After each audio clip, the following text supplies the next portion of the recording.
This week on Phone a Friend, I turned 1 year older, and The Bachelor turned 70 years older. Kim Kardashian saved a woman's life, and the Barbie movie is about to save mine. Or is it? Plus, should we feel bad for actors? I phoned my real-life friend, actor Amanda Walsh, to explain why actors are striking. The executives are making, in a day what the average writer or actor makes in a year. Oh, and she was a Much Music VJ, so I'm obviously making her tell me everything that went on there because that's what friends are for, forcing you to spill professional secrets while being recorded. In the words of an early 2000s Much Music VJ, let's do this, nation. Girl, let's phone a friend with Jessi. Crookshank. Hello. Welcome to Phone a Friend. I hope you all had a great week. I'm Jessi Crookshank, and I'm a year older. Jason, my producer, hi. Hey. Can you hear it in my voice? Suddenly, is it just old and haggard? the Golden podcast host. It's the Golden podcast host. Wow, right out of the gate, okay? Yes, we will be touching on the Golden Bachelor today, but I didn't expect to be called the Golden podcast host mere seconds into the episode. But yes, my birthday was this week. Happy birthday. Thank you all. Thank you, Jason. Thank you to everybody for your lovely birthday messages. And this is what I want to say, because I'm not sure if it's healthy or not. You tell me, okay, Jay? Okay. So my birthday was this week, and I really am a birthday person. I know, Jason, that you aren't really, because one year, do you remember this? I decorated your desk with pictures of Kylie Jenner for your birthday. Oh my God, I do. I forgot about that, but I remember it now. Like large scale color printouts of Kylie Jenner on your computer, on your desk. And you literally showed up and you were like, thank you. You're not a birthday person. Yeah, I don't think I am. I mean, it depends. You know what? I will say I like, for a 30th birthday or something, I feel like I would go all out. But on just the regular whatever, I don't really, I try to just let it pass. Right. Who needs large scale images of Kylie Jenner to celebrate? Just move on with your life. I do. I like the celebration. I like the festivity. I like the attention on that day. I welcome it all. I anticipate my birthday. I plan things for it. I get excited. It is important to me that day feels special. Last year, I had this big party. We catered a big dinner for all my friends. Evan and I went on a trip. We did my birthday. But this was the first year in my life where I really felt indifferent. I didn't really make any plans. I didn't feel any of that anticipation. I didn't really feel anything. And I guess my question is that bad? Does that mean that I am the Golden podcast host, that I am getting old? Or am I finally just acting my age? I don't think it's bad. It's just there's certain years that are exciting and certain years that just kind of, the number doesn't matter. What you're saying is that my 60th is going to be popping. Right, exactly. Okay, I'll finally feel something again. I don't know. It did end up being a really great birthday. The night before, two of my best friends took me for dinner at the Soho House in Malibu. Fancy. Thank you. No big deal. Just dropping that right here. And do you know who we saw? Ooh. Brody Jenner. Oh. Happy birthday to me. He was dining with his pregnant fiance. They were very happy, very in love. But I still, seeing him, I felt like that was a birthday gift from the gods, Did you talk? Did you wave? We waved. He saw me. I saw him. But as you know, the Soho House has very strict photo-taking policies. Mm-hmm. And my friends were like, go up to the table and say hi. And I was like, we saw each other. We acknowledged each other. We said hello. I told him congratulations. But I was like, anything further than that, I would want to take a picture because a photo or it didn't happen. And they would not allow me to do that in the restaurant. So I didn't think it was worth that. Yeah. You don't want to be dragged out from your own birthday celebration. No, we discussed this last week. The people sitting next to me who tried to take a picture of Drake were like publicly shamed and their photo was taken away. I didn't want to be that person on the eve of my birthday in front of the love of my life. You know what I mean? Yeah, exactly. So it was a beautiful acknowledgement. It was a gorgeous gaze, a wave, a congratulations, said hello to the pregnant fiance who is beautiful and glowing. And I went on with my day. You know, I just ate my chocolate cake in peace. And then on my actual birthday, the other love of my life, you know, the second choice, Evan and I, we dropped off the kids at like all the camps and daycares. And then we sat poolside, Jason, at a 5-star hotel for 5 hours. And we went all out. We rented the cabana on a rooftop pool. We sipped margaritas starting at like 11 a.m. We read magazines. We pretended we didn't have kids or jobs for 5 glorious hours. It was the best. And then we had to pick all the kids up and we had like a dinner with them. And when you feed children cake, it turns into absolute fucking chaos. And so Evan dealt with it and I went to bed at 9:30 p.m. A perfect day all around. You know what I mean? Just no anticipation, no plans, but it worked out. Also festive. Lindsay Lohan had a baby on my birthday. So now, Jason, I share a birthday. Oh, congratulations to her. Sorry to make this about me. Congratulations to her. I hope she is happy. The baby was birthed in Dubai. We wish her well. Yeah. There's no picture yet, right? There's no picture yet, but the name is cute. The name is Luai. Is it Arabic? I think that's what I read. Perhaps it's Arabic. Perhaps it's a character from Moana. Either way, adorable name. Congratulations to her. Now, to make it about me again, I do want to note that I now share a birthday with David Hasselhoff, Camilla Parker Bowles, and Baby Lohan. And sorry, upgrade, Queen Camilla. Oh, shit. I share a birthday with a damn queen with royalty. So it's David Hasselhoff, Queen Camilla, Baby Lohan, and me. What a group. I mean, I would watch that sitcom. You know what I mean? Yeah. But sadly, Jason, if you wanted to make that sitcom, you could not. Because last week, the Screen Actors Guild went on strike. What a transition. I am at my prime in my golden years. A lot of people have been asking me, are you affected by the strike? Are you affected by the strike? I just got a text from like a family friend in Vancouver. Are you affected by the strike? And I am sad to tell you, the answer is yes. We were supposed to have Matt Damon, Meryl Streep, Brad Pitt, and J-Lo as guests on Phone a Friend, just back-to-back A-listers. But sadly, they had to cancel. They won't be able to promote any projects due to union regulations. It's really unfortunate, isn't it? We're kidding. We're joking. We are not at all impacted by the strike. Phone a Friend is not going anywhere. The cast of Selling Sunset is more available than ever. And today, I finally get to phone my true friend, one of my closest friends, actor Amanda Walsh, to explain all of the shocking details around the strike, just so I feel like we can all better understand it. And because Amanda started as a Much Music VJ. You better believe I'll be forcing her to take a deep dive into 2002, okay? Cue the Electric Circus theme song because it's Thursday night and we're ready to party, Canada!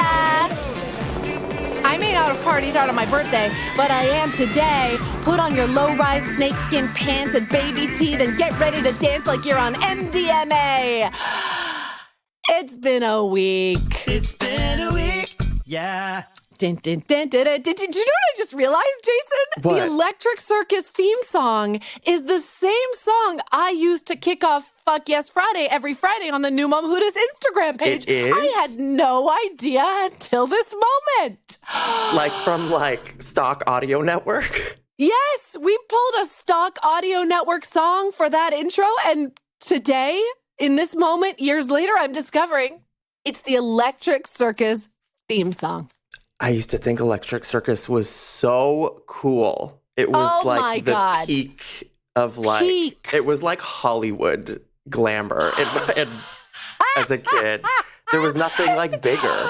It's so sad, but... You're in the suburbs of Ottawa. Oh, yeah. It's Friday night. You're gathering around the television alone with siblings by yourself. And you're like, this is what adulthood is. Yeah. It Me too. seems so cool and like unattainable. Oh, yeah. Like, absolutely. how do those people get on there? And what is this imaginary ball they're pretending to hold and throw in the air while gyrating on a platform? Please. Yeah. I mean, it was peak Canadian culture. You better believe I'm asking Amanda all about it because she hosted that show, which is, as someone who's been to Vegas and like hit many dance floors with Amanda Walsh, there is nothing funnier than thinking about her hosting Electric Circus. So we're going to get into that. But let's get into our first story. Not only did Lindsay Lohan bring a child into the world on my birthday, ABC brought a senior into the Bachelor franchise. They announced the Golden Bachelor with this teaser. He posts his thirst traps in a leather-bound album. His DMs have postage. He gets the early bird special anytime he wants.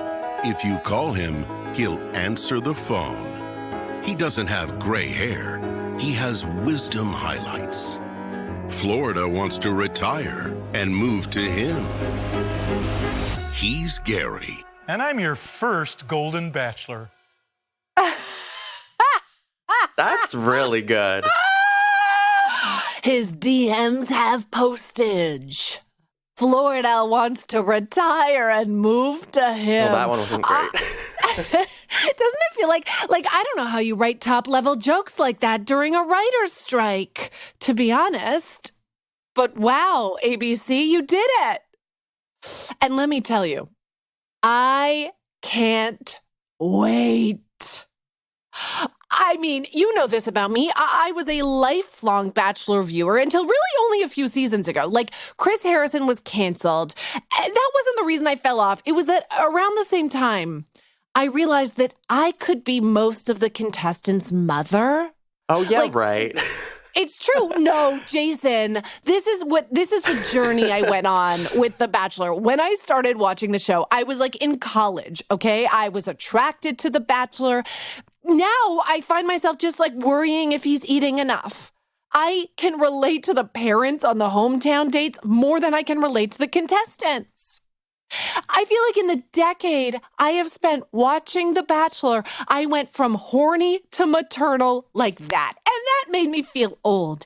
And so, just when I thought I was finished watching a franchise about 22-year-old Revolve models trying to get Instagram followers, find love. Oh, find love. My God. The Bachelor delivers this new version almost as if just for me.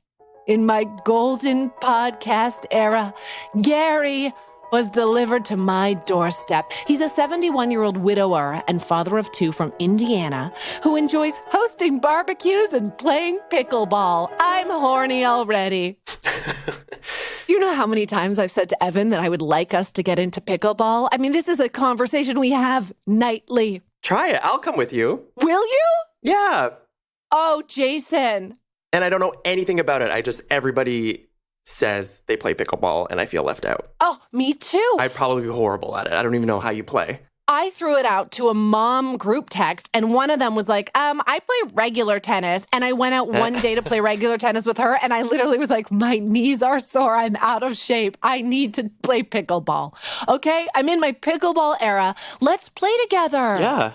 Yeah, for real. You guys, oh my God, hot shit is going down on the Phone a Friend podcast. Sorry if we're giving you midsummer FOMO with our pickleball plans, not the intention. But yes, he is looking for a woman who plays pickleball and or golf. He was married for 43 years. His wife fell ill and died in 2017. And now, with encouragement from his daughters, he is ready to find love again. And listen, Jason, I'll say it. He is hot. He's hot. He's got blue eyes, tan, full head of hair at 71, full head. I'd kill for that hairline. Oh, please. Me too. Oh, my God. Hair is like, after 3 kids, my hairline starts in the middle of my head. He has this very chiseled jawline, subtle gray stubble. Do you know what he looks like? He looks like that digitally aged picture of Chris Hemsworth, but IRL. Oh my God. I am all in on this. You thought he looked photoshopped. The promotion is a little glossy, yes. But whose isn't? Listen, I'm many decades younger than him, and my photos are also still a little glossy. So we can forgive Gary for the Photoshop. My question is, how will the show change as a lifelong Bachelor viewer? Like, does Gary go on hometown dates to meet the parents when he's dating parents? Oh, Is he meeting the children? Does Gary go to the fantasy suite? Are we like foregoing our individual suites to spend the night with 71-year-old Gary? What is happening? Are we getting shots of candles burning and sheets rustling and Gary's hearing aids getting placed on the bedside table? Because I am ready. Bring it on, ABC. Listen, the Golden Bachelor premieres this fall, and I can't wait to put down my pickleball racket and settle into my elder millennial years with Gary. What's next? What's next? You're like selling me on it. Oh, Jason, I've already invited Nathan to come watch every week, but would you like to join us? Yeah. I mean, as someone who's never watched The Bachelor, I'm like, this is fascinating. It's fascinating. And you know what? He seems like a real sweet angel. Talks very slowly. We might have to watch it at like 1.5 speed, but such an angel, like a kind, sweet man. I just want him to find love. I'm also like, I would like to see the Gary before he was cast in The Bachelor, because my father is of Gary's age, and the volume of nose hairs, the out of control eyebrows, like they really took Gary and put him in like a Gave him a group. Miss Congeniality makeover. Absolutely. Yeah. He is going undercover to find love. He is the octogenarian Sandra Bullock, or whatever that is for 70-year-olds. All right, moving on. Just when you thought Kim Kardashian had done it all, she can now add military-grade body armor manufacturer to her resume. It's time for some Kardashian content. Kardashian content with a K. A loyal SKIMS customer named Angela Wiley took to TikTok recently, claiming that Kim Kardashian's shapewear line saved her life after she was shot 4 times in Kansas City. This is not a joke. I'm going to play the video. Listen to this. Kim Kardashian saved my life. This New Year's, I got shot 4 times. The night that I got shot under my dress, I was wearing a SKIMS shaping bodysuit. It was so tight on me that it literally kept me from bleeding out. I recommend it. I'm definitely going to buy some more. I mean, I should wear it every day. It's like body armor for women. Call it fate or Jesus, but I'm gonna call it Kim. I'm gonna call it Kim for sure. I'm so confused. Because, you know, if one thing's for sure, I'm gonna say I don't even know how to react to this, okay? And apparently neither did Kim. She reposted this video to her Instagram stories, and all she wrote was, quote, wow. With 3 extra W's. Just, what? I think it's confusing to me because she's like so funny and cute and she's kind of joking around. Yeah. And she's very casual. But then there's this emotional music behind the video, and it's hard to focus on the SKIMS bodysuit of it all after she casually mentions being shot 4 times on New Year's Eve. Like, what? We should say Angelina is still recovering from a ruptured bladder and a cracked pelvis. And she says one of the bullets is still inside of her because it's not safe to remove it. Sure, I wouldn't know. Right. Thankfully, she's still here to tell her story and promote Kim's bodysuits. And if anyone's curious, she was wearing the seamless sculpt thong bodysuit in the color clay, which retails for $68. Use code BULLETPROOF10 at checkout to save 10%. I'm kidding. And we wish her well. Luckily, can I say this now, Jason? I'm saying it.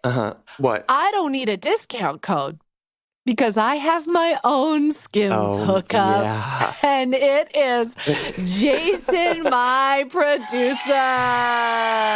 True. Okay, this is, I'm saying so it now. embarrassed. You don't live in the apartment anymore, so I can say it now. So when Jason moved to LA, you got an apartment in West Hollywood. Yeah. Hot, cool West Hollywood. It's where you saw Shawn Mendes and took pictures from behind, walking the streets.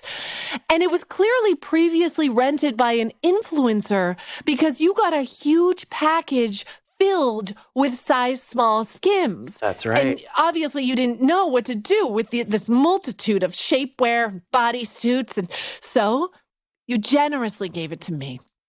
And so I'm not joking, 30 pairs of Skims that were meant for one influencer and found their way to me. Weren't there like, I just remember there were like huge bras in there and like, I like mean, there were all panties. Like it was I felt so weird giving it to you, but I'm like, what do I do with this? I think somehow this is the first time in 23 episodes or / in 15 years of knowing you, I've ever heard you say the word panties. Thank you for pronouncing the T. It's when men say panties that there's a little bile emerges in the back of my throat. Yeah.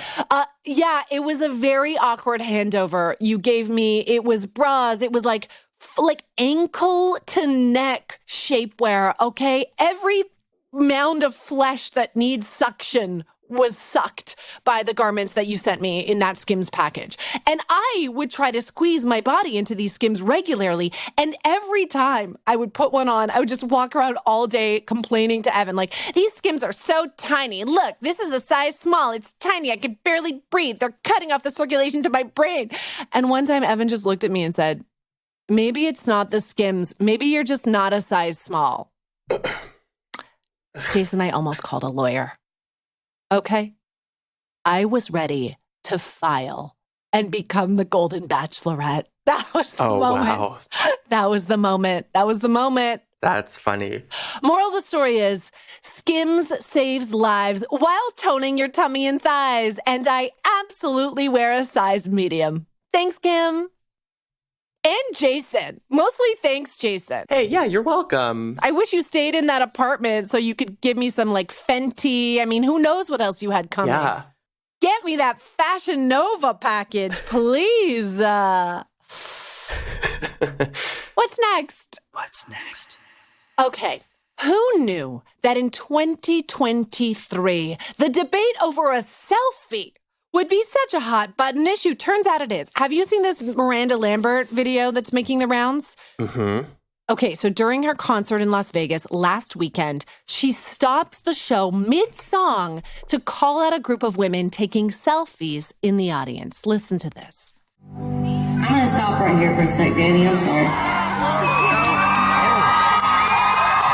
These girls are worried about the selfie and not listening to the song. It's pissing me off a little bit. These girls are worried about their selfie and not listening to the song, and it's pissing me off. Okay, Miranda Lambert. I don't know if this is a controversial take, Jason, but I don't like it. That she was shaming her fans for trying to take a picture at her show. Sorry, that's partly why we go to concerts in 2023, to post pictures of ourselves at the concert. Yeah, I agree. Thank you. Plus, they're going to post that selfie and their friends will see it and want to go to her Vegas show. Their midsummer FOMO is your free promo, Miranda Lambert. That's just how the world works. You know, you don't see Taylor or Beyonce stopping people from taking pictures or videos at their shows. If they did, I would have nothing on my feed. One of the women who was scolded by Miranda has now spoken out. Her name is Adila Kalin. She said that they were only trying to take one photo, about 30 seconds to try to take the pic, and then they were going to enjoy the rest of the show. She said her and her friends paid over $700 for the best seats in the house. So obviously they wanted to document it. And let's be real, brag that they were there. Makes sense. Right? And let me put this out there. If you, my beloved Phona friends, by the way, Jay, we've had some pushback on phonies. Oh, actually? I feel that we need to stop trying to make phonies happen. Oh, okay. Yeah. Good to know. Yeah, we'll sidebar that, but phonies, I think, is dead. Got it. Controversy abound in the DMs. But listen, my phone of friends, my unnamed listeners.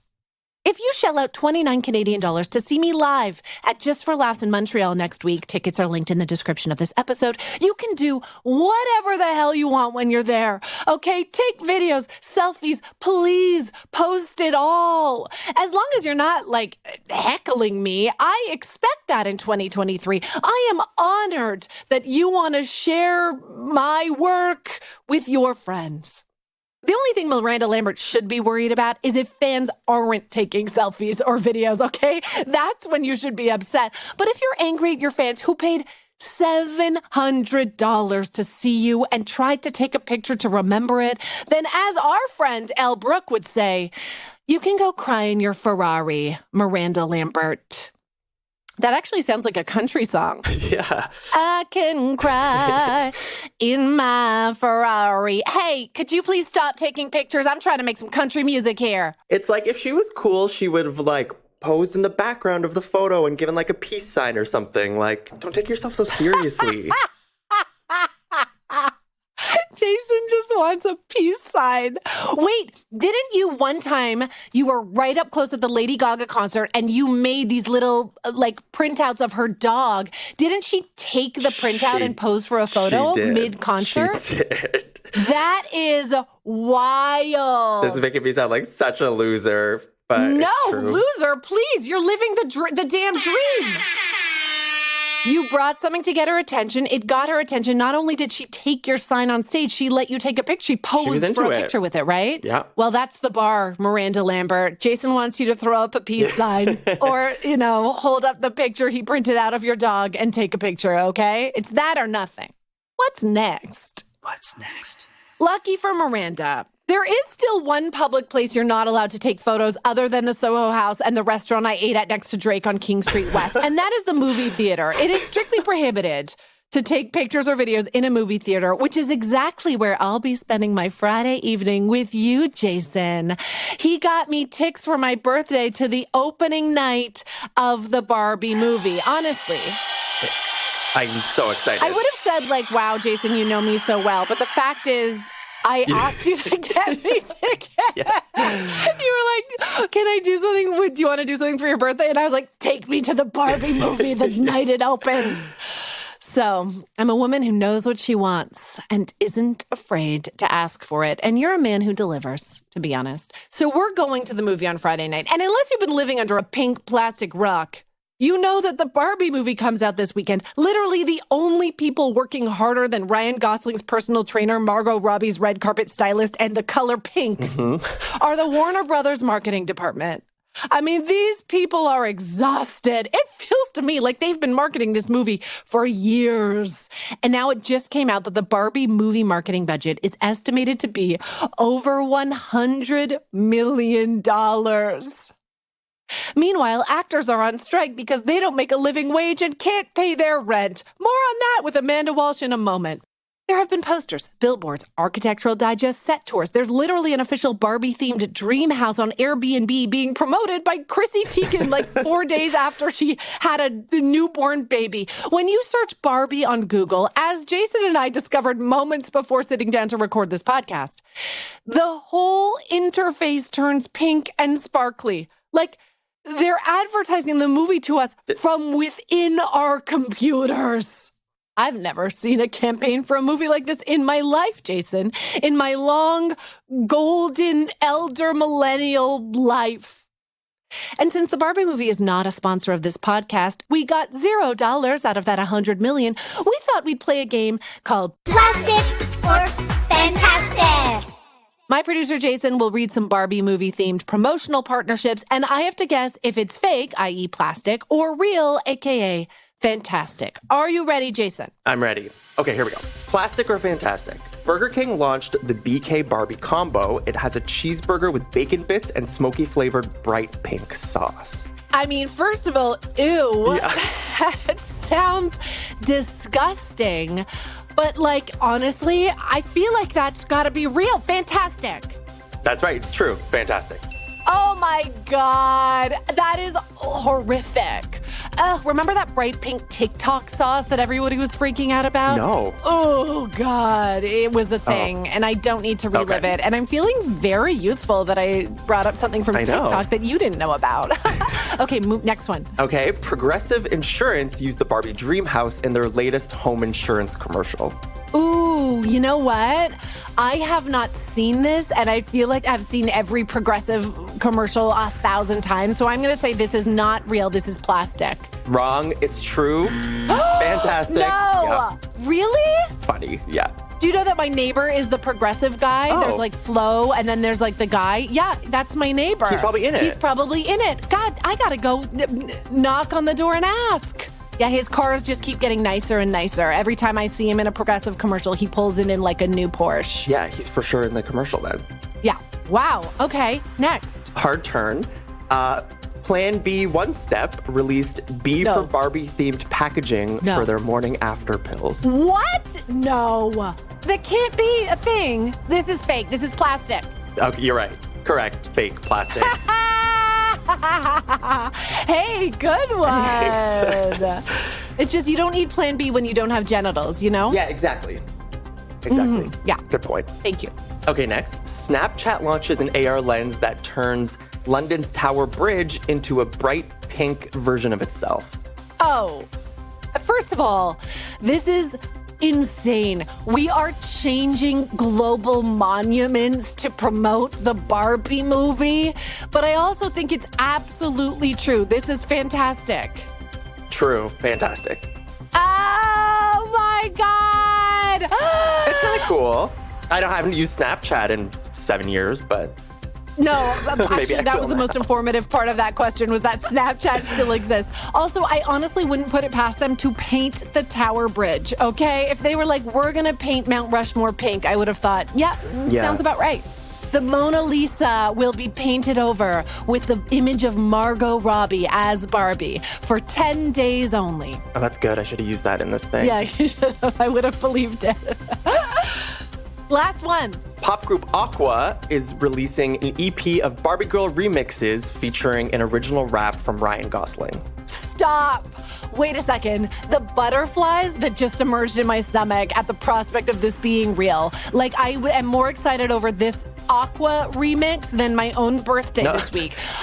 But it can't be true. There's no way Ryan Gosling... I was shocked to see him singing that Ken song. There's no way he's rapping. I don't even know if the members of Aqua are still alive. I'm going to say this is plastic. You're right. It's false. Ah! I really thought you were going to believe that one. In my heart and my soul, I believe it. I want so desperately for it to be true. Me too. But even Ryan Gosling has limits, you know? But after that song came out, what's that song? Ken? I'm just Ken? Yeah, I'm just Ken. What can't he do? Mm-hmm. You know what I mean? What can't he do?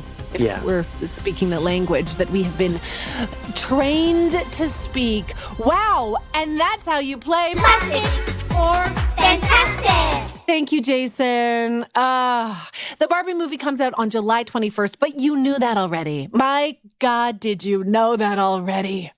And Jason and I will be back next week with our full review because we ordered the BK Barbie combo and found out that we could pre-order tickets. What's next? What's next?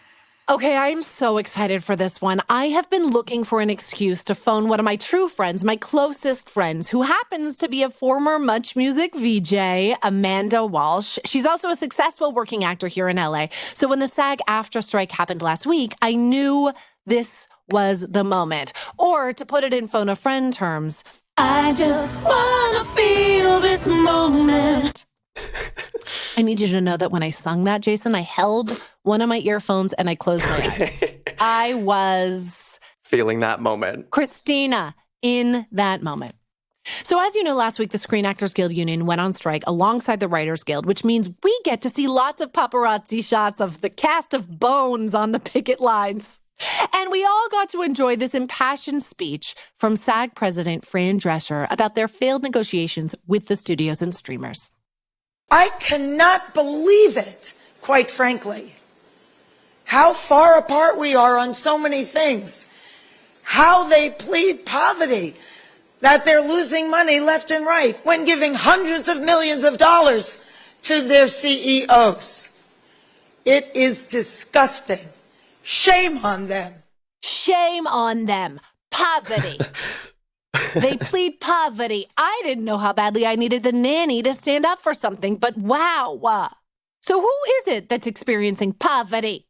Is it the studios or is it the actors? What exactly are they fighting over? And do we really need to stand in solidarity with actors? You know? I'm about to find out by calling one right now. Let's phone a friend. Girl, let's phone a friend. I am phoning a friend who is the true definition of a working actor. Amanda Walsh has been in literally everything, okay? Veronica Mars, Castle, Grimm, NCIS, 2.5 Men, Ghosts of Girlfriends Past, Beauty in the Briefcase, Lost Girl, Dirk Gently's Holistic Detective Agency, Pretty Hard Cases, the list goes on. She also won a Writers Guild of Canada Screenwriting Award for her work as a writer on the first 2 seasons of Schitt's Creek. But is it weird that I'm most excited to ask her about her time as a Much Music VJ from 2001 to 2003? I mean, peak Much. And she has to tell me everything about it on this podcast because that's what friends are for. You know? Here we go. Hello? Hello? Hello? Hello? Hello? Hi, friend. Hi, friend. Hi, friend. I'm so excited. I've been saying this to you since the moment I launched this show that I would have you on. I need to have you on. When will you come on? You have, and I've been listening to every episode and very much enjoying it and pretending I'm hanging out with you. I know. While listening. It's the greatest compliment I could ever receive is that like a very dear friend actually listens to this show. Like that is when you told me you listened, not just out of duty, but because you like enjoyed it. That really made me feel good. Thank you. I found myself waking up on a Thursday being like, ooh. And and it was like a little fun vacation in my day. Oh my God, Amanda, I am some touched, laughs. honored. Oh my God. Okay, so as you know, I have called you today. Finally, I get to call you because I need you to help explain these Hollywood strikes. But disclaimer, I am also going to take you back to 2002. Cue Saturday Night by Wigfield, because it's about to be Electric Circus up in here. Did you want to change into your PVC bikini top and feather boa now, or are you going to save that for later? I'll go for later. Okay. Let's do later. Or, I could do it now. I mean, this isn't a visual medium. No, so let's say it's me. on now. It would just be for me. Yes, actually, wow. She just took off her t-shirt and it's a iridescent string bikini top. Yes, and I have a little Kangol hat as well. Forwards or backwards? It's on backwards. It's on backwards. It's LL Cool J. It's on backwards, a little to the side. God, she's never looked cooler. Okay, first, can I just tell the story of how we connected from my perspective? Please. So I obviously knew and loved you from Much Music because the Much Music VJ in your time in like late 90s, early 2000s were culture. Like Rick the Temp, to me, was as famous as the Backstreet Boys. You were as recognizable as like a Natalie Imbruglia at that time. You're welcome. And I literally walked past you on Queen Street once when I was living in Toronto, and I was like, that's Amanda Walsh, like so beyond starstruck. And so when I decided to move to LA, I left MTV. One of my camera guys said like, my ex-girlfriend lives in LA. I feel like you guys would get along. So he takes my phone and puts Amanda Walsh and your phone number in my phone. And I remember thinking like, oh my God, I have Amanda Walsh's number in my phone. We get to LA. I'm like truly nervous to meet you. We meet. And I feel like we instantly connected. Like so many people who meet you, I fell in love with you immediately.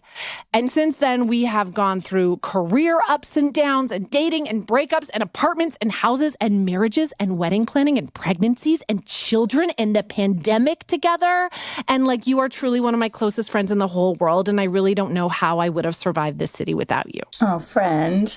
That's really nice. It's funny to me that you started on Much and I started on MTV because it's not something that you and I really like talk about or like think is interesting.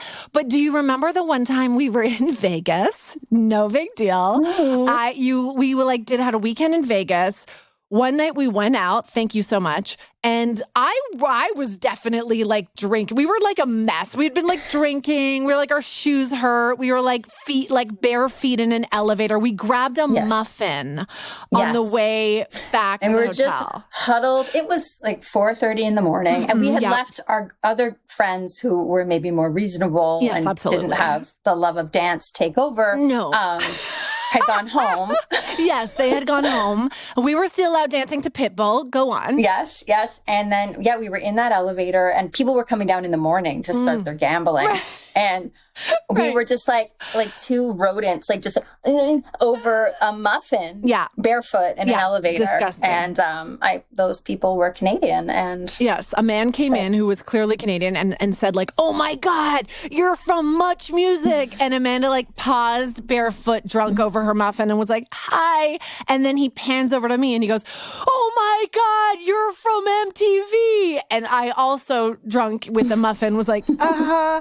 And, we were blowing this man's mind while drunk in a Las Vegas elevator at 4:30 a.m. It really is. I mean, look, we weren't doing anything wrong, but it's not on your like top list of moments you'd want someone to remember you Absolutely by not. in their life as a sighting. That was real. We gave him a real something to tell someone about. Okay, we can reminisce forever, and we will. I just want you to know this will be like a personal conversation that we record for public consumption. Okay, good. But first, I called you today so that you could kind of explain what is going on with this SAG-AFTRA strike, because the Writers Guild is on strike, and now SAG is on strike. You're a writer and an actor. This is how you make a living. So I guess, first and foremost, how are you feeling, like in a nutshell? You're allowed to swear. I guess I'm feeling uncertain is sort of, it's just a strange time. We don't know what the future will hold. It's a weird combination because it's a really, now I feel pressure to swear, by the way, because you said that. Like, I'm like, I was going to say crappy, but I'm like, oh, it's such shitty to feel like I can swear. Yeah, you can swear. But anyway, it sucks. It's definitely a last resort thing. Nobody wanted it to come to this. On one hand, I'm moved by seeing the unity and solidarity of all these artists and workers together. Yeah. But, nobody wanted it to come to this, and it's affecting a lot of people, not just the actors and writers, but so many people work in this industry, crew members and other industries that rely on the industry. So it's not a good thing at all. But, I'm also trying to stay positive that maybe through this strength and unity, we can find our way through and big change can happen. Something can be resolved, The last time the actors and writers went on strike together was in the 80s, and that was how we got better residuals and, more things to account for home videos being in the picture. So it could be a moment of change and a big step forward, but it definitely feels like a turning point, and it needs to go our way. Yeah. And I'm glad that you mentioned that about everybody who's affected by this, because I think a lot of, regular people who don't work in this industry might see like Matt Damon and Meryl Streep on the picket lines and think actors are rich and famous. What are they complaining about? Yeah. So I would love for you to sort of just break it down from a working actor's perspective so we can better understand what it's like 160,000 members so are the union has for. 160,000 members, and out of those members, only 1% are really making a lot of money. Right. 95% of the members have to have another job in order to make ends meet. 86% of our members can't qualify for health insurance because our residuals aren't high enough and our pay hasn't increased along with inflation. You need to make, I know in Canada, you don't have to come up against this, but to qualify for your health insurance through our union, you need $26,000 a year, and 86% of our members aren't making that much. So these are, working actors. They're just working class people. They're going paycheck to paycheck. And when you're watching a show or a movie, there are all the other people around the Matt Damons and the Meryl Streeps. And they all come together to make this experience of being, lost in a story that we love and means so much to us. And it's just not reasonable that an industry that's making, billions of dollars has workers who can't have health insurance, just as a basic human right. That doesn't make any sense. And that's the crazy thing, too. I know that, there are a few points that people are fighting for, but paying residuals is a big one. And I have been reading, articles about actors from hit shows, like a lot of the cast members from Orange is the New Black have come out to say they're on the number one show. They basically turned Netflix into what it is now and barely making a living wage. Like you said, a lot of them are working as servers and waiting tables while being recognized for the show they're on. Yeah, it's really crazy. And it's also because of, streamers, there's no, basically the way your residuals are currently structured is you don't get a share. And if your show is streaming and the big hit on Netflix, you don't get a share in that. You get a flat fee for your show being on a streamer. But so, an actor who's on a show that's getting streamed all the time on Netflix isn't getting compensated for that. And is that different? Like, that's not the case on a network show, right? Like, if you're on Seinfeld, you're getting a paycheck for that every time it airs. If you do a guest star and it's on broadcast on a regular network, you'll get paid a certain amount. And then when it airs again, you get paid a little bit less. But you're paid for the time it's airing. So one of the things they're trying to work out, our union wants, to have some sort of way for actors to share in that revenue from the streamers.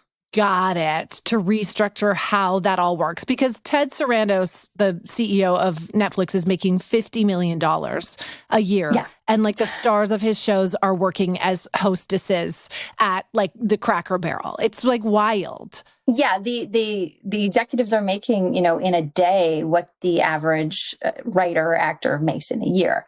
They're making that in a day. So your union is calling for a little bit more equality there for that money to sort of trickle down to the actors. Absolutely. Okay. If you're a boss and you have these workers below you and they are working hard and they can't afford to just carve out even a simple life for themselves, there's a problem there. I won't tell anybody that you're actually doing this interview from your yacht, right? I won't mention that. Okay. No, please don't. No, she's not in Mallorca. She's not on her yacht. No, I told the butler to stay in the hallway. Stay out. Do not interrupt this conversation. No, okay, good. Can we talk about the AI aspect? Because that's another thing that people are fighting against. I'm terrified of AI. I experimented with having a robot do part of my podcast, and I felt better about it after that. But how does it affect actors, or how could it affect actors? Well, that's the thing. That's the big question mark. I mean, because it's so new, that's what's so scary is people can give us reassurances it won't affect us, but we have to be protected at this point in our contract going forward because the technology is advancing so quickly. Right. There's already so much it can do, and without protections in there. I mean, there were proposals. What I've heard is they wanted to be able to take a background actor that's an extra, like all the crowd scenes, all those people. Who make like less than $100 a day, yes. Yeah. So for half a day's pay, scan their likeness, and then own that likeness, and then use it in anything they want forever. No. Without consent, without any compensation. And then for performers who have principal roles, who have lines, they still wanted to be able to later, they can alter your performance. They can change your lines. They could create new scenes, not with no consent. You could be very creative with what that could. No, you could like show up topless in a scene that you did not consent to, right? Like hypothetically, that could happen. Yeah, because we don't know what's coming. It's so important to put in these protections now. Of course. Another issue is self-tape. Self-taping has also become a big thing too. Yes. Tell me more about that, because during the pandemic, hilariously, Amanda and her husband, who have 2 young children, were like having to borrow our friends' houses to do self-tapes. Like it is a full, that's how you record your auditions now, right? You don't go into the offices anymore? No. Okay. You don't go in anymore. That's a full-time job. It is. It's, they say that by now having actors self-tape at home, producers last year saved, it was like $250 million because they no longer have to pay to rent the space. They don't have to hire a reader. All of the labor has been offloaded onto the actors. So we are lighting, we are editing, we have to find a reader. Luckily, my husband is an actor, so I have a reader who lives with me, but so many people don't. So they're, trying to do it on Zoom or recording their own voices or self-taping in find a blank wall. Or if you don't have childcare, we're like We were often doing it when my daughter was napping. Just so you're like, God. better get this one in real quick. God. So it's a constant juggle. And I think there are some benefits to self-taping. Like you don't cry in your car anymore because you can send something you feel good about. But you also have no feedback and no interaction. You never know if your tape's been watched. There's no rules about what they're trying to push for is to have rules around turnaround. Like a lot of times you'll get this like 10-page self-tape on a Friday due on Monday morning, trying to guard at least the basics of weekends, holidays, just have some limits because it felt like actors are really being taken advantage of. And it's all free labor. We're not getting paid. Part of the reason that the union is striking is to put more regulations around self-tapes. It's not okay, gotcha. So I am a non-SAG member, and I will tell you I'm pretty jealous that Fran Drescher is your president. It's incredible. I mean, I get like Joe Biden, you get the nanny. What do you think of her as a president? What did you think of that speech? I loved that speech. I felt so proud of her. I was kind of emotional, and it's really a moment when you're like, well, if you're going to be in a union and you need a president, an actors union is a pretty good place to be because you're going to get a passionate delivery of that speech. Right. So I felt really well represented, and I thought she was strong, and she didn't hold back. It was amazing. I love her. I want more Fran Drescher moments. I hope the strike ends quickly, but I also hope I get a lot of Fran Drescher angry content as it goes on. You are an actor. Your husband is an actor. You guys support your family with this work. So how do you see it playing out? Best case, worst case? Oh, God, Jessi, I have no idea. I kind of keep going, what's going to happen? Oh, wow. Let's say best case, they find a way through this and they, because we are strong and we're united, they, come to the table with a respectful agreement. And then I guess, worst case scenario, robots. That's all I can say. That would be real bad. Well, before we move on, I do want to play a little game with you because now that actors are joining the writers in the strike, the picket lines are getting a lot more attractive, but the signs have always been great. So I thought I would bring together the SAG strike with much music in a game I'm calling... Oh, God. I saw the sign. I love it. Thank you. I'm going to read you some hilarious signs from picket lines. These are real signs that people have been holding. I just want you to give them a score from 1 to 10. 10 is like no notes. 1 is we need a punch up. Are you ready? Okay. Mm-hmm. This sign said, AI, more like ay. I'll give it an 8. Okay, that's an 8. Turns out the thing doesn't write itself. 9. Oh, she likes it. Mm-hmm. Somehow striking feels good in a place like this. Oh, what is that? It's from the Nicole Kidman. Yeah.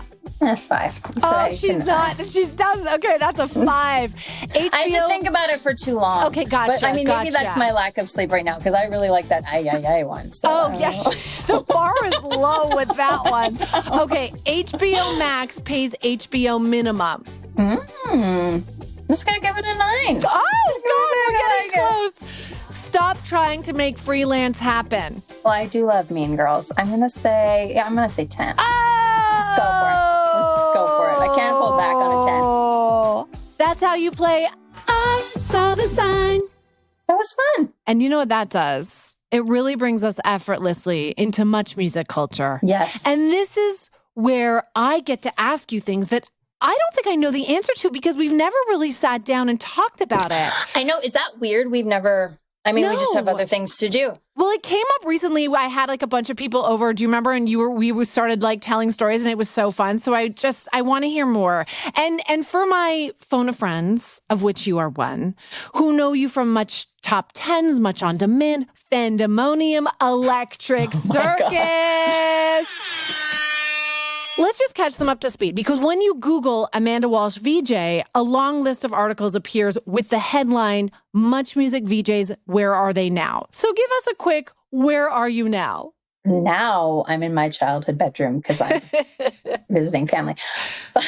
But usually I'm in Los Angeles. I'm working as a writer and an actor, and I'm very happy. And I still come back to Canada whenever I can. Yes. And I have a family, and that's where I am. I'm in a good place. She has a very full life. She really does. And the annoying thing about you, Amanda, is that you're so good at everything. Like, Amanda is truly the best mom of any of my mom friends. She is like an inspirational mom. You know this. You are an amazing mom. You somehow like balance it all so beautifully. And I look up to you so much. But let's go way back. Same to you, by the way. Thank you. I was like, Jessi does it. She's got 3 of them. How? Is it true you were discovered by a Much Music producer while waiting tables at a restaurant in Quebec? Is that true? Yeah, well, it's mostly true. I was waiting tables in a small town, and I walked by someone, a producer for Much More Music and working in graphics. Oh my God, yes. He Remember said, Much More Music? It was like it was like the elder millennial of the time channel. Yes. Yes. It was the VH1. Right. Yes. So he said, he was like, well, I'm not the guy. I don't make these decisions, but my boss always says if we ever see anyone we think would be good, to encourage them to send a tape. And he gave me his card. And so I just put my mind to making the best tape I could, because I was already interested in, writing and improv and stuff. And I put together this tape and sent it off. Then I got a call and they said, can you be here next week? So a week later I moved, and the next week I was on live national television. Oh my God. It was a big adjustment. And you are at that time the youngest ever Much Music VJ. Yes. And at the time, I feel like Much Music VJs led with hot and cool. Like that was the brand. And I say this with love, but knowing you as well as I do, I would not describe your brand as hot and cool. I agree with you. I would be the first to agree with you. Hot, yes, but like not that kind. You know what I mean? Yeah. And I think maybe, I don't know. I have no idea what their perspective was when they hired me. Right. I remember the end of my big sit-down interview, they were like, you have some poppy seeds in your teeth.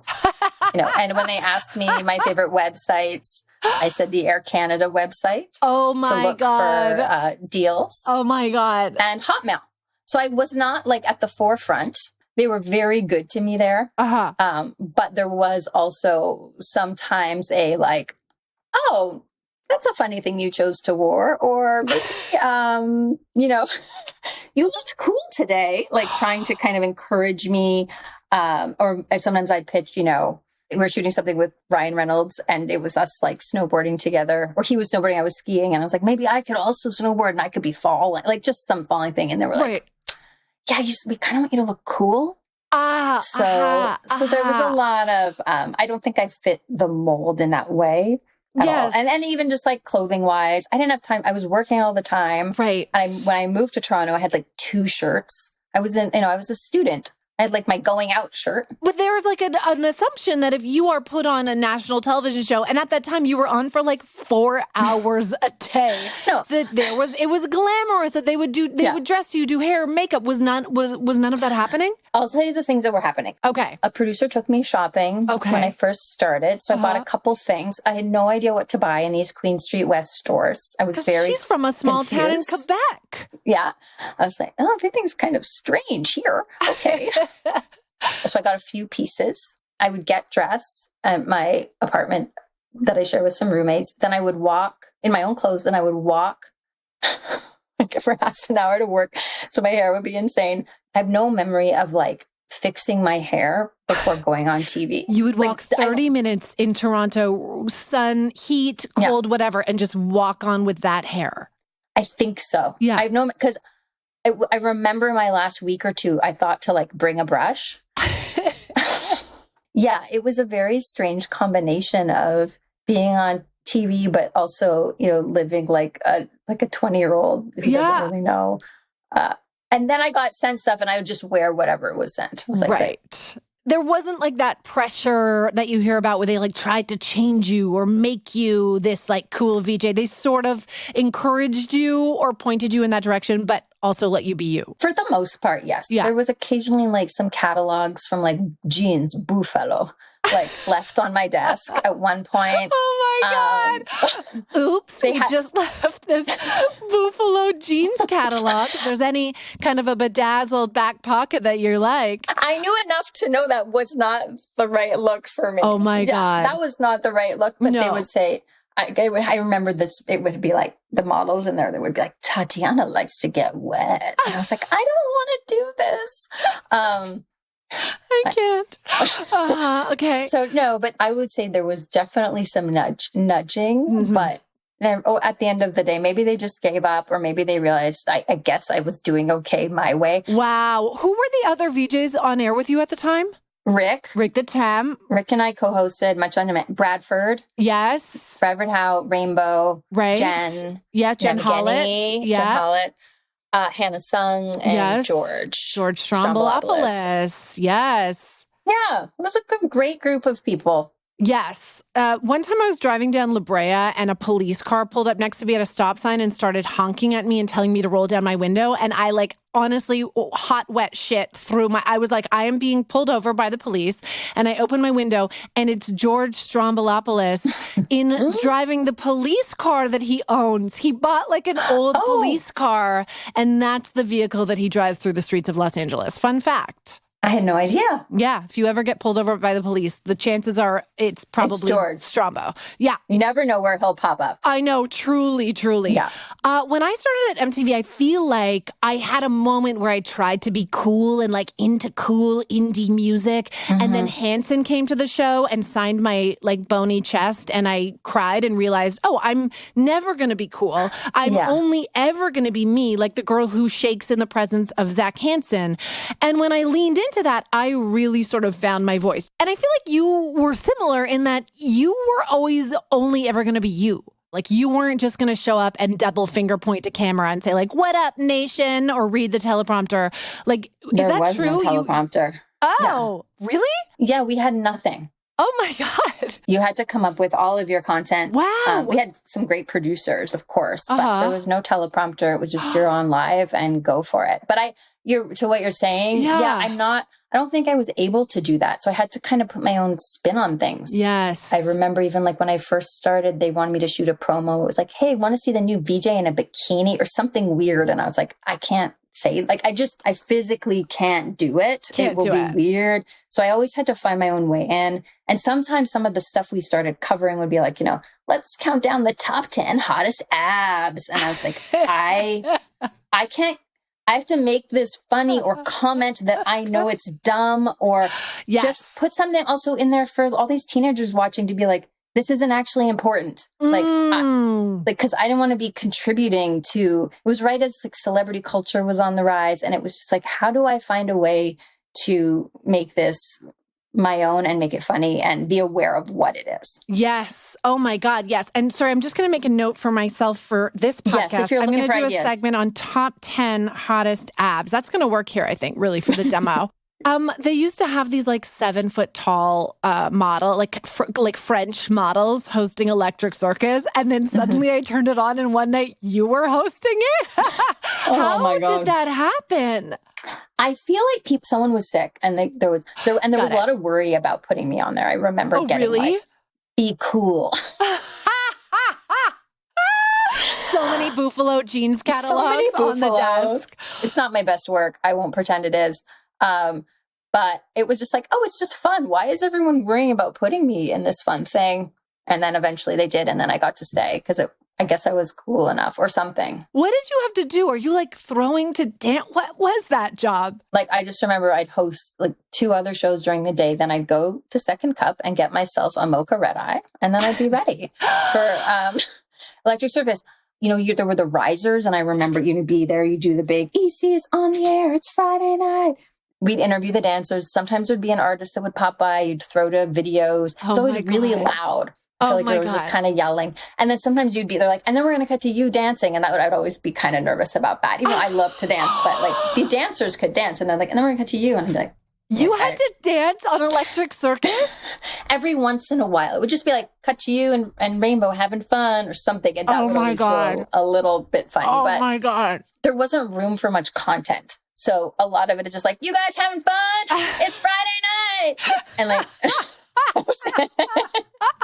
I cannot. It is like we would gather around the television and watch Electric Circus. Wow, what a time. I know. I have like so many questions. I could talk to you for an hour about Much Music. So instead of doing that, I thought I would just throw 10 of my questions into a rapid fire game that I'm creatively calling Much Top Tens. Much Top Tens. So first thing that comes to mind, are you ready? Mm-hmm. Okay, number one. Which celebrity were you most starstruck by? I'll say Janet Jackson, but maybe Tina Fey. Which celebrity hit on you? I'll say Gene Simmons because that's the most memorable.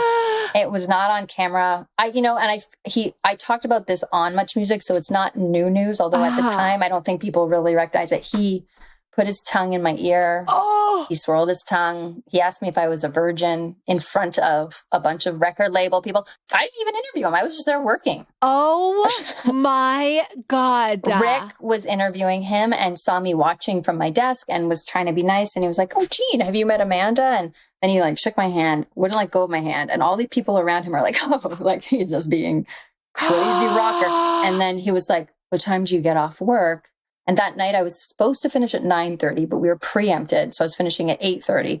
But I tried to lie. Of course you did. And go, "I work late, 9:30, because to a member of KISS, I thought, I was like, I can't hang out with you." And then he put his tongue in my ear. But I will say this about Much, like that was super gross. All those label people stood around while he did that to me. Yes, they did. No one said anything. But then I went on air and I talked about it a lot and I joked about it and I pretended to wash my ears with bleach and nobody ever pulled me back. No one said not to do that. I mean, that's truly like why you were special and why you are special and why I, of course you did. Of course you did. That was a question on my list. It was, there were no boundaries in the early 2000s. What is one thing you witnessed or that happened that would never fly in 2023? I left Much with this demo reel and I was so proud of it. I had all these people I interviewed. And then when I look at it now, it's kind of embarrassing because it's me just fielding like people humping my leg, like Benji Madden.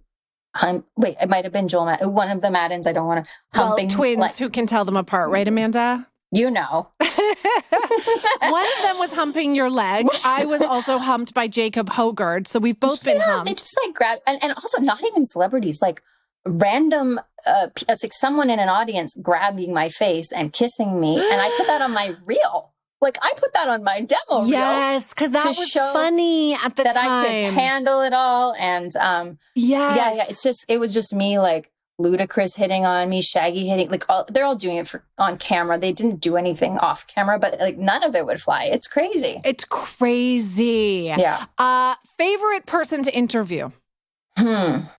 Oh, Sean Paul. Oh, what a time. Yeah. Squarely in the 2001 to 2004 era. Yeah, we had a great time. Least favorite person to interview? I really did not enjoy my interview with Queens of the Stone Age. Oh, did you know that the lead singer of Queens of the Stone Age used to live in this house? I bought my house from that guy. God damn it. Yeah. Hilarious. I mean, look, I don't know them as people, but I think they were like a band misbehaving in an interview and I was young and it was so like, I was so hurt afterwards because they were just dicking around and we were sitting on the desk and they were just pretending to answer the phone. I had no control. And it was really hard. Well, fuck that guy. That was rough. He put really ugly tiles in, so now I can hate him even more. Yeah.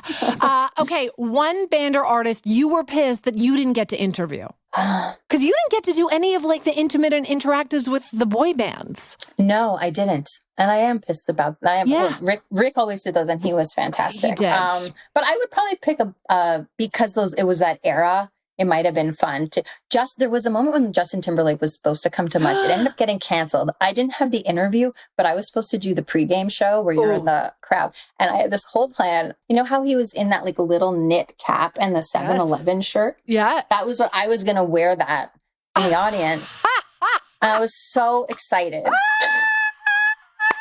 And you didn't get to do it. Didn't get to do it.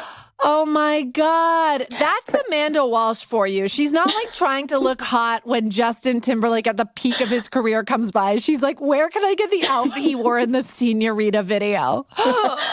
It's true. I'm like more sad about not doing the bit. Yeah. I enjoyed interviewing for sure, but it was like, I felt sometimes like I remember I had to do Exposed with Pink. And when that Exposed show, you're with them for a good day or two. But it always just felt like, you just felt kind of a nuisance. And it was hard. And I didn't feel like it was hard to connect. Yeah. I did invite Pink to my birthday party, but she didn't. No, she you politely did declined. not. I was like, we're all going to Milestones after.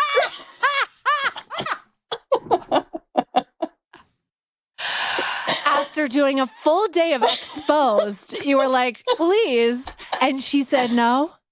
Shut up. Yeah, she said no nicely. She didn't show. No, she didn't show. Well, okay. There's still time. There's still time. I want her to come. I was just being nice. Absolutely. You did not show up to your party and be like, guys, Pink might be coming. Just so you know, Pink might be coming. Order an extra Bellini. Ask for 2 of those little plastic things in the Bellini because Pink is coming. Okay, I'm on like question 5 of my much top 10. We're really bad at rapid fire, Mando. Okay, did you ever date a musician or celebrity? No comment. Yes, I'll say yes, I did. I did. You did. But I don't want to. But it was a drummer. It was a drummer, right? Yeah. It was a drummer. So it's like, just everyone calm down, okay? It was a drummer. It was a drummer. Calm down. Yeah. Yes, I brushed shoulders. She brushed shoulders. My dream was to date Pierre Bouvier of Simple Plan, and that never happened. So please, you did better than I did. His loss. Biggest OMFG moment. Probably when I think I did something in a helicopter, and that was crazy. Like for the opening of the Much Music Video Awards. But this is how, and it's really disturbing to me. I did so many things and they were just like back to back to back to back to back that in a way, like you hear I'm saying, I think I was in a helicopter. Right. Right. To most people, that is like a top core memory. Right. Looking out over those big crowds and stuff, you're just kind of doing it. Yeah. You're just like in this other mode. And I had been given really good advice to kind of act like you're hosting a party and you're trying to make other people comfortable. And so I just kind of tried to do that. Oh, wow. Yeah. And this is something I don't think a lot of people know about you, Amanda, is that when you come to my house, you walk in and you go, it's Friday night. Who's ready to party? Are you guys having fun? Is everyone having fun? It's in you for life. Okay, last but not least, biggest regret.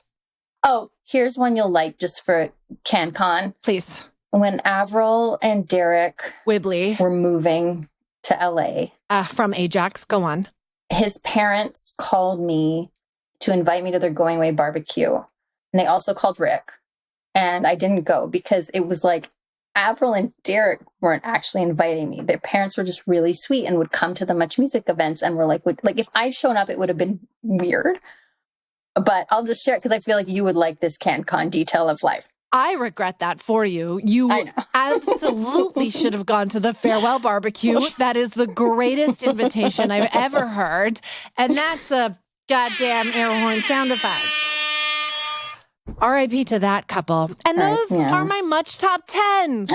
Thanks, Jessi. Much Top 10s. Amanda, you are the most inspiring woman, actor, mom, person I know. I am so grateful to have you in my life. And I'm so happy that I got to phone you. I know. Can you phone me again? This was so fun. But I feel like maybe it's just indulgent and I could just reminisce with you about the early aughts forever. I know. And I would like to hear more of your experiences. And please. So next time I call you, you know it's going to be like, Dre has hand, foot, and mouth disease. What do I do? Or like, what school should I send Romy to? These are usually what we discuss. So this was fun. Yeah. It was really fun. Okay. Well, sadly, I have to let you go and I just have to say bye. Bye. Bye. Bye, friend. Bye, friend. Thank you. You're the best. Amanda Walsh, everybody. She is the best. okay? She's like a great friend. She's a hugely talented writer and actor. And here's the thing. We were not allowed to talk about any of her current acting or writing projects per the SAG and Writers Guild strikes. She's not allowed to promote anything while the union is on strike. So I'll just say this. She was so funny in the movie Doula, which came out last year. Jason, that is a must watch. I can't get out of it now. It's a much watch. She's great in the most recent season of Pretty Hard Cases on CBC. She's at Amanda Lee Walsh on Instagram. And it's Thursday night. Are we having fun? I am, and I really did. Thank you, Amanda. After the break, last week I insulted thousands of women who wear gladiator sandals, and they're pissed. I address the controversy next. Commercial break.